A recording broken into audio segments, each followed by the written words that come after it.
సరే టీచర్ మనం వెంటనే తిరిగి ఎంత అలసిపోయాం టీచర్. అబ్బా మన ప్రిన్సిపల్ మేడం అయితే ఏసీలో కూర్చుంటారు టీచర్ బాగా. పదండి టీచర్ ఇక్కడ కూర్చుందాం. ఓపెన్ చేయండి. ఎవరైనా ఉన్నారా?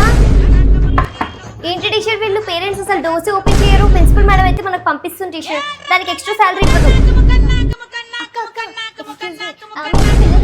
అవును ఉన్నారు, 2 పిల్లలు ఉన్నారు. మా స్కూల్లో వేసేయండి. అవునా, మీ స్కూల్ పేరు ఏంటి?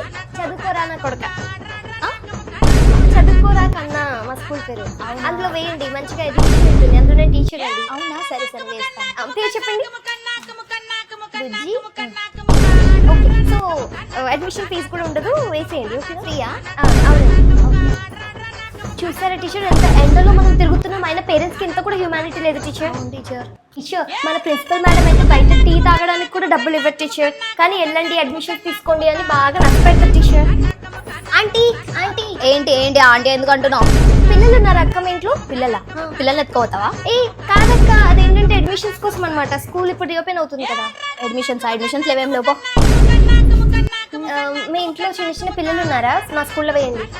ఉన్నారు కానీ వాళ్ళు పట్టుకెళ్తారమ్మా. అయ్యో మీ పిల్లలు కాదు బామ్మ, చిన్న మనవాళ్ళు ఉంటారు కదా, వాళ్ళకి మా స్కూల్లో వేసేయండి. సరే సరే సరే వేస్తాను లేదా. నీకు స్ప్రైట్ ఇప్పిస్తాను. ఇస్తారా? అయ్యో థ్యాంక్ యూ సో మచ్ బామ్మ. ఎవరు అడగలేదు తెలుసా, పేరెంట్స్ మీరే ఫస్ట్ టైం అడుగుతున్నారు. Thank you so much. School నుంచి వస్తున్నా. స్కూల్ నుంచి వస్తున్నా. మా ప్రిన్సిపల్ మేడం అయితే పిసినారు, డబ్బులు ఏమి ఇవ్వదు. వెళ్ళండి అని అన్ని ఇంటికి తిప్పుతుంది మాకు ఇంత ఎండలో. అయ్యో ఎండ.